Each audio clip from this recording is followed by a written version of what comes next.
भयो बुझ्यो भिडियो बनाउने हिँडेको छ ओ हिँड्न भान्जा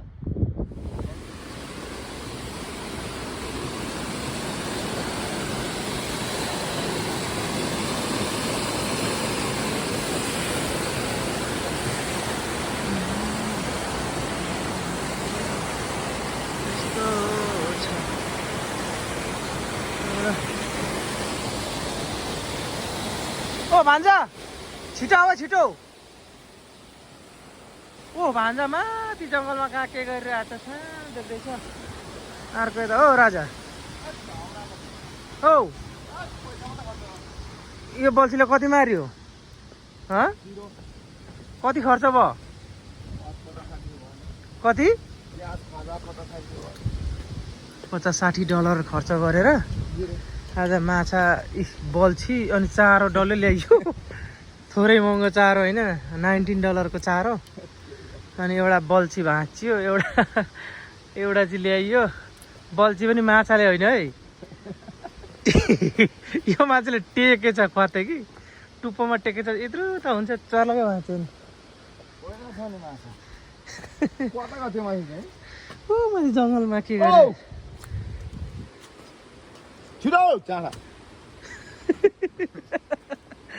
उताबाट घुमेर गयो क्या भान्जा या ओ भान्जा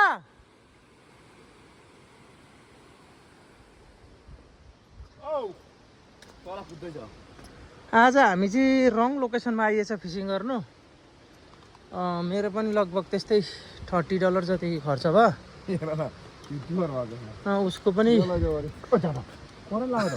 होइन यो चाहिँ के अरे ब्लाइन्डको लागि लेटर हो क्या ब्लाइन्डले त्यो यसरी छुएर पढ्ने हो क्या त्यो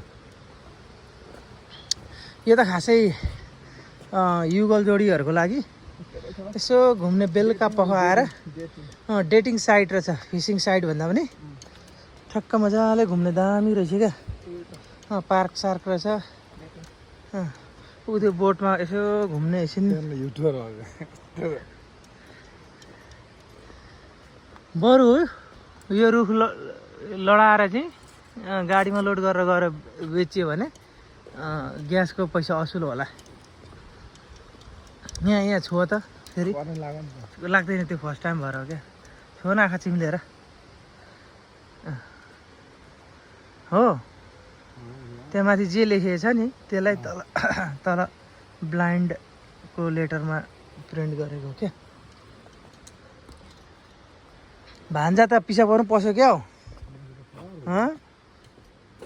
तर यो पानी पर्दा एकदम चिप्लिन्छ नि यहाँ केटाकेटी हिँड्नु गाह्रो हो बुझ्यौ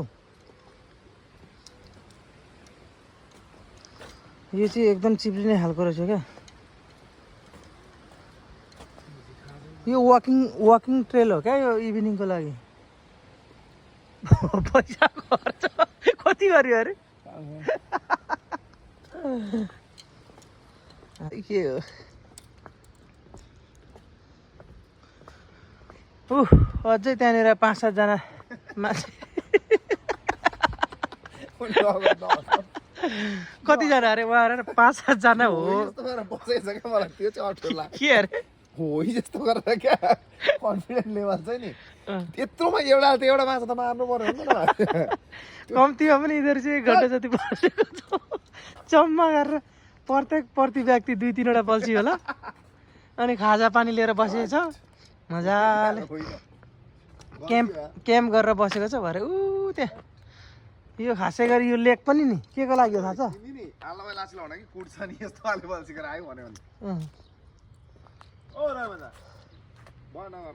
जो हो भान्जा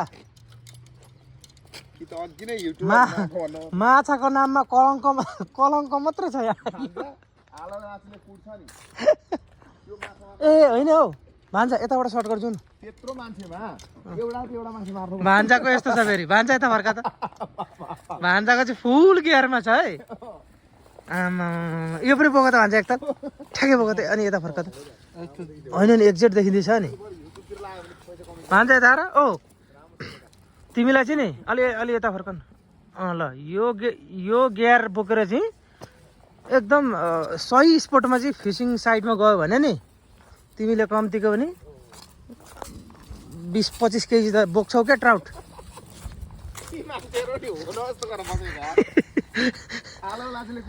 अन्तिममा गएर जे होस् एकछिन रिफ्रेस भयो होइन। गुड हो। अब गएर घरको छेउमा सानो पहिनीमा हाल्ने हो।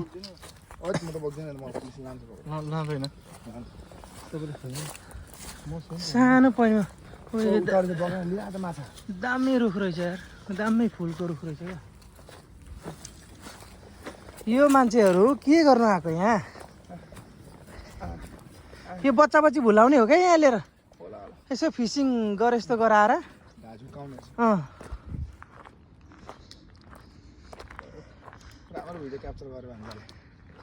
यस्तो बरु यस्तो हेर्दै बस्नु। तर यो घरको मान्छेको लागि होला क्या यो चाहिँ बनाएको, बुझ्यौ? यो घरलाई यसो पानीको ड्याम बनाएको होला खासै, बुझ्यौ?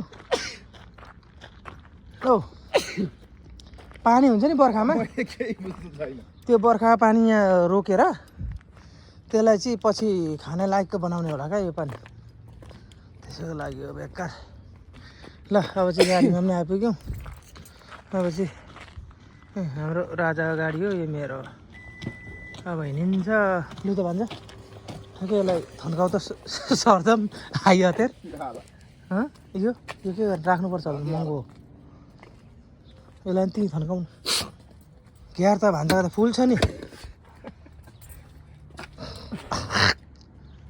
ठाउँ मात्रै सही नपरेको हो कि भान्जा, नभए राम्रो।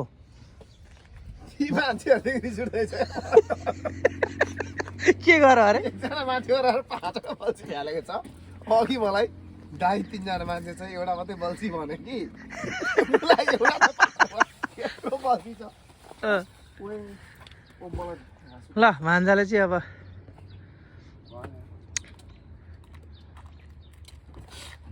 हाई हतियार बुझाएर सर्दम सर्दम पनि कोलका हुँदैछ। तर यो सही रहेछ, एट्याच कम्प्युटर छ नि त नि।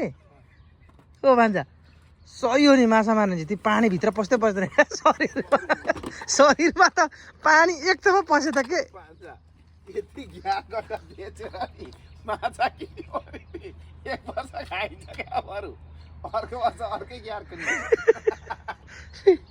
फिसिङ ल अब यहाँ आइँदैन, आइन्दा फेरि फर्केर आइन्न यहाँ। अब अर्को ठाउँमा गइन्छ अर्को पालि चाहिँ।